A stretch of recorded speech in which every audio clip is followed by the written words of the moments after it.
अमावस्या के दिन प्रदोष काल में, प्रदोष के समय पर, प्रदोष काल में शाम के समय पर जाकर किसी भी नदी, तालाब, बावड़ी, कुआं, कहीं ना कहीं जो आपके पास में हो, वहां पर एक घी का दिया, बत्ती का मुंह दक्षिण की ओर कर कर अवश्य जला कर जाना। सारे पितृदोष समाप्त हो जाएगा, सारा पितृदोष समाप्त। अमावस्या के दिन किसी भी जलाशय के पास में, नदी, तालाब, बावड़ी, कुआं, जो आपके शहर में, आपके गांव में, आपके नगर में हो, वहां जाकर लगा दे। अगर नदी, तालाब, बावड़ी, कुआं नहीं है तो पीपल का वृक्ष हो या बेलपत्री का वृक्ष हो या बट का वृक्ष हो, उसके नीचे लगा दो प्रदोष काल में। पर अमावस्या के दिन लगाएं जरूर। क्यों? क्योंकि अमावस्या के दिन पितृ शाम के समय प्रदोष काल में शंकर भगवान का नाम जाप कर कर नदी, तालाब, बावड़ी पर पानी पीने जाते हैं। वहां से जल का आचमन कर कर पितृ अपने लोक को चले जाते हैं प्रदोष काल के समय पर। इसलिए प्रदोष काल में जलाशय के पास में, बावड़ी, कुआं, नदी, तालाब के किनारे पर दिया लगाया जाता है दक्षिण की ओर मुख कर कर बत्ती का, तो पितृ आशीर्वाद देते हुए जाते हैं कि फलो फूलो, आगे बढ़ो, उन्नति करो, तरक्की करो। ये पितरों का आशीर्वाद रहता है, पितरों का वर रहता है। आप देंगे उसको मिलेगा। पितृदोष है, ये आपको कैसे मालूम पड़ेगा?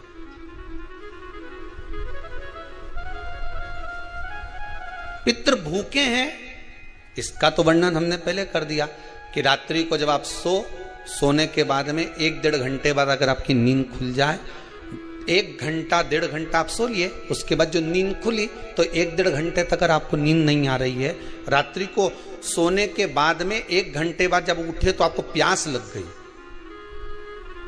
भूख लगने लगी, प्यास लगने लगी कि मेरे को पानी पीना पड़ेगा, घबराहट हो रही, पानी पीना पड़ेगा। 1-1.5 घंटे सोने के बाद अचानक नींद खुले और आपको प्यास लगे, समझ लेना आपके पितृ भूखे हैं और प्यासे हैं, भूखे और प्यासे हैं, उनको जल की जरूरत है। किसी भी नदी में, सरोवर में, कुंड में, बावड़ी में, तालाब में, आप तीर्थ में जाकर जब स्नान करते हैं तो स्नान करने के बाद एक काम का नियम बना लो कि अपने हाथ की अंजलि में जल लेकर अपने पूर्वजों को देना है। प्यासे रहते हैं, भाग मांगते हैं, प्राप्त करना। 3 वृक्ष पितरों के तुल्य हैं। पहला पीपल, दूसरा बट वृक्ष, तीसरा बेलपत्र का वृक्ष। ये पितरों के तुल्य हैं। अगर आपको रात्रि में नींद नहीं आ रही है, ऐसा लगता है कि रात्रि को 1 घंटा 1.5 घंटा सोने के बाद कुछ गलत गलत विचार आने लगते हैं, नींद सुबह 3 बजे तक, 4 बजे तक नहीं आती, 4 बजे के बाद फिर नींद आती है, तो एक प्रैक्टिकल जरूर कर कर देखना। एक प्रैक्टिकल करने में क्या जाता है, प्रयास करने में क्या कुछ जाता है क्या? प्रैक्टिकल कर कर देखना कि कहीं सीओर वाला महाराज झूठ तो नहीं बोल रहा है, तो प्रैक्टिकल करने में कुछ नहीं जाए। 1 लोटा पानी लो, उसमें थोड़ा सा कच्चा दूध डाल लीजिए, श्राद्ध पक्ष चल रहा है, बेलपत्री का पेड़ या पीपल का पेड़ या बट का पेड़, इन पेड़ के नीचे ले जाकर उस दूध को दोपहर में सुबह 10 बजे से लेकर 12 बजे के बीच में ले जाकर चढ़ा दीजिए। रात्रि को फिर ना आपको प्यास लगेगी, ना भूख लगेगी, नींद एक बार लगी तो सुबह ही खुलेगी। प्रैक्टिकल करने में क्या जाता है? पानी डालने में तुम्हारा कुछ जाएगा? अरे बोलो तो सही, प्रैक्टिकल करने में क्या जाता है? कुछ भी नहीं बिगड़ेगा। ये तो बस जल डालोगे तुम्हारा ही कुछ अच्छा हो सकता है, बाबा की कृपा। 3 वृक्ष पितरों के तुल्य हैं। पहला जम के बोलिए पीपल, दूसरा बट वृक्ष, तीसरा बेलपत्री का वृक्ष। 3 पीपल के वृक्ष में 52,000 ब्राह्मण एक साथ निवास करते हैं, इसलिए पितृतुल्य है। बट वृक्ष ब्रह्मा जी के मस्तक से बना, इसलिए पितृतुल्य है। और बेलपत्री का वृक्ष माता पार्वती जी के अश्रु से बना। जब आंसू गिरे थे माता जगत जननी जगदम्बा पार्वती के, उस समय पर पितृलोक में हलचल उत्पन्न हो गई थी। हमारी नातिन की आंख में आंसू कैसे आ गए? मैनावती की पुत्री है,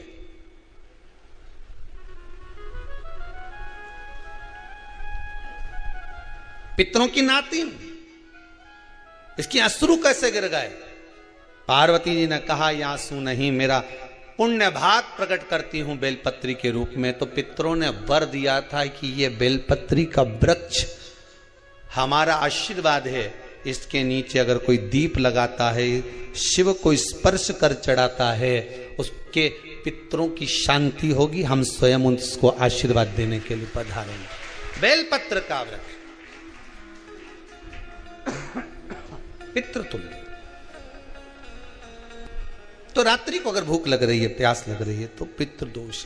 दूसरा पितृदोष का लक्षण बताया, घर में कोई शुभ कार्य ना हो, वंश की वृद्धि ना हो। 1 रुपये कमाओ, 1.25 रुपये खर्च हो रहे हैं, पैसा 10 जगह से कमाई आ रही है पर घर में टिक नहीं पा रही है, आया गया, पितृदोष। जरा सी कटोरी पड़ी है, उसके पीछे विवाद चालू हो जाए, पानी ढुल गया, उसके पीछे विवाद हो जाए, या छोटी छोटी बात में घर में क्लेश मचा हुआ है, पितृदोष है। समझ लो हमारे पूर्वज हमसे खुश नहीं है, प्रसन्न नहीं। अमावस्या के दिन सारे पितृदोष समाप्त हो जाएगा, सारा पितृदोष समाप्त। जिनके यहाँ पितृदोष होता है, काल सर्प दोष होता है, वास्तु दोष होता है, उनको ज्यादा कुछ नहीं करना होना। महाराज एक बेल का फल लीजिए। क्या लेना है?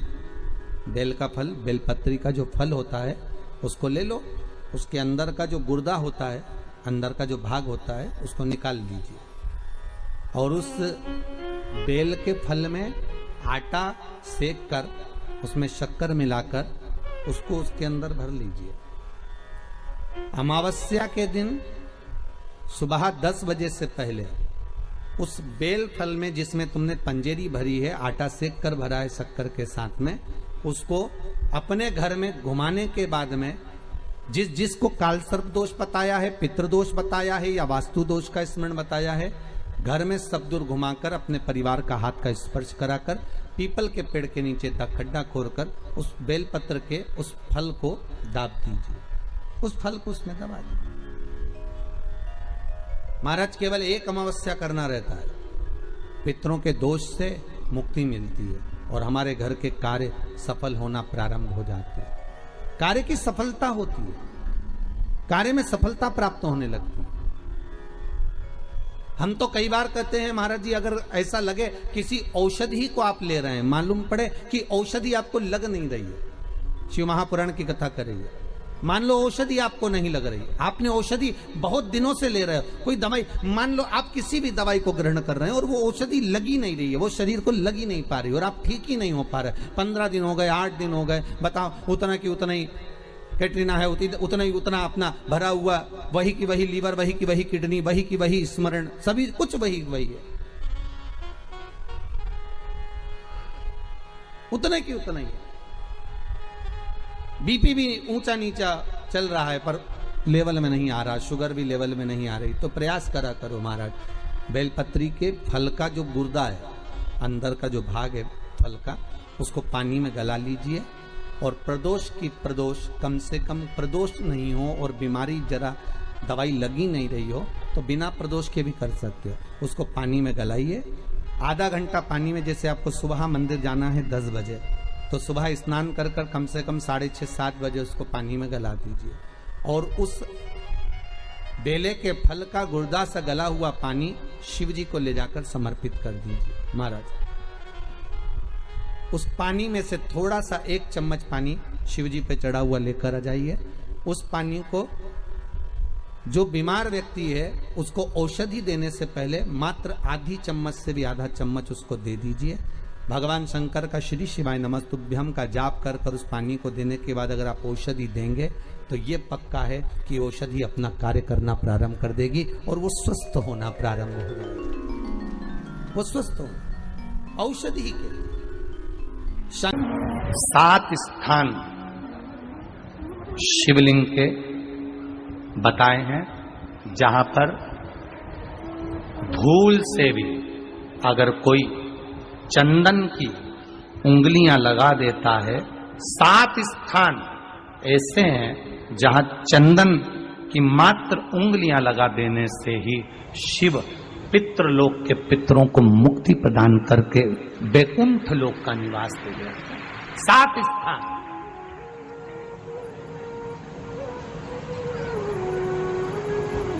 और वो 7 स्थान जो चंदन के बताए गए हैं, पहला भगवान देवाधिदेव महादेव के शिवलिंग पर चंदन का लेपन।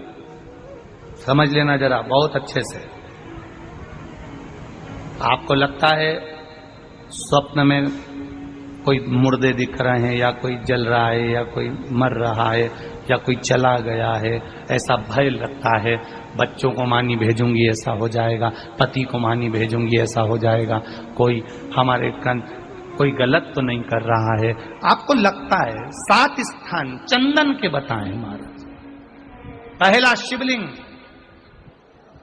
दूसरा जहां गणेश जी का स्थान है, मालूम है ना सबको, जम के बोलो जरा, मालूम है ना सबको, जहां गणेश जी का स्थान है वहां अलग से गणेश जी बैठे, वहां नहीं। शिवलिंग में जलाधारी के ठीक सामने राइट में गणेश, लेफ्ट में कार्तिकेय, बीच में अशोक सुंदरी। तो पहला चंदन बाबा के शिवलिंग पर, दूसरा गणेश जी पर चंदन की उंगली, तीसरा षडानंद कार्तिकेय पर चंदन की उंगली, चौथा अशोक सुंदरी पर चंदन की उंगली, पांचवा जलाधारी पर चंदन की उंगली, छठा जो शिवलिंग का जल बह रहा है इसके ठीक विपरीत की ओर चंदन की उंगली, और 7वां चंदन नंदी के मस्तक के ऊपर जो 2 सींग लगे रहते हैं उस पर चंदन की उंगली। ये कब लगाई जाती है? या तो अमावस्या के दिन। आपको लगता है कि हमारे पूर्वजों का उद्धार नहीं हुआ, हमारे पूर्वजों का कल्याण नहीं हुआ, कहीं अधोगति में कोई चला गया है, उसका बस एक बार, रोज नहीं जरूरत है, प्रतिदिन जरूरत ही नहीं, महीने में एक बार अगर अमावस्या के दिन भी आपने चंदन के थोड़ा सा चंदन अगर मेरे देवाधिदेव महादेव को 7 स्थान पर समर्पित किया है। अशोक यहाँ पर वर्णन कर रही है, मैना, धन्या और कला की कथा कह रही है। तीनों ने सनकादि ऋषियों से मांगा। चंदन भगवान को अति प्रिय होता है, और चंदन ही एक ऐसा होता है जो पितरों को भी प्रिय होता है, जिसका स्पर्श मात्र लगने से पूर्वजों का कल्याण हो जाता है, वो चंदन। अमावस्या के दिन जो नदी, तालाब, बावड़ी, कुआं किसी भी एक जगह पर अपने पूर्वजों का नाम लेकर शाम के समय पर दिया लगाएगा, ये मेरा विश्वास रहता है, उसके लिए कुबेर भंडारी भंडार जरूर बनेगा, पितृ भंडार जरूर बनेंगे। अवश्य तुलसी की लकड़ी पानी में घुमाकर, लकड़ी नहीं हो तो माला तो होगी ही, जल में भ्रमण कराकर, जल में घुमाकर, तुलसी की लकड़ी को जल में डालकर स्नान जो करता है, मात्र घुमाना है, लकड़ी डालकर नहीं रखना है, घुमाकर अपने पूजन वाले स्थान पर रखना, या पानी में पहले से घुमा लो, उस पानी को ले जाकर डाल दो। अमावस्या स्नान जो जीव करता है, शिव महापुराण की कथा कहती है, जितनी वर्ष में सोमती पड़ती है, सोमती अमावस्याएं पड़ती हैं, शनिचरी अमावस्याएं पड़ती हैं, सारी अमावस्या का पुण्य उस जीव के खाते में चला जाता है। तो अच्छे से ध्यान रखिएगा, आप ब्राह्मण को भोजन कराएं ना कराएं, आपने धूप छोड़ी ना छोड़ी वो पता नहीं, गाय को रोटी दी ना दी, स्वान को भोजन दिया ना दिया, कौवे को भोजन दिया ना दिया, चलेगा। पर अमावस्या के दिन, उस दिन प्रदोष काल में, प्रदोष के समय पर, शाम के समय पर जाकर किसी भी नदी, तालाब, बावड़ी, कुआं, कहीं ना कहीं जो आपके पास में हो, वहां पर एक घी का दिया, बत्ती का मुंह दक्षिण की ओर कर अवश्य जला कर जाना, सारे पितृ दोष समाप्त हो जाएगा। से निवेदन है, माताओं से निवेदन है, मान लो आपको कोई ब्राह्मण देवता ने कहा कि आपके यहाँ पितृ दोष है, तो आपको घबराना नहीं है कि महाराज जी मुझे क्या करना पड़ेगा। पितृ दोष है, एक चावल का दाना घर में से लीजिए, हथेली पर रखिए, पानी का जो मटका होता है, हंडा होता है, पानी का जो मटका है, हंडा है, जहां पर रसोई घर में तुम पानी रखते हो, उस हंडे के पास में, मटके के पास में उस चावल के दाने को लेकर जाइए, अपने पितरों का स्मरण कर स्वधा स्वधा स्वधा स्वधा स्वधा 5 बार बोलकर शंकर भगवान की शिवलिंग पर, तुम्हारे घर में शिवलिंग हो तो घर में, और अगर मंदिर में शिवलिंग हो तो मंदिर में, उस चावल के दाने को चढ़ा दीजिए। कैसा भी पितृदोष होगा समाप्त हो। कि गाय जब अपने बछड़े को दूध पिलाए और बछड़े के मुख पर जो फेन आए, उस फेन को अमावस्या के दिन दोपहर में 12 बजे चम्मच में लेकर, जो बच्चा चिड़चिड़ करता हो या पढ़ाई में मन नहीं लगता हो या दिमाग थोड़ा सा कमजोर हो, डॉक्टर के इसका विवेक काम नहीं कर रहा, बुद्धि काम नहीं कर रही है, उस बच्चे को 2 या 3 अमावस्या गाय जब बछड़े को दूध पिलाए, बछड़े के मुंह पर जो फेन आता है वो फेन उस बच्चे को पिला दिया जाए तो बच्चा विद्वान होता है, उसका विवेक काम करना प्रबल हो जाता है।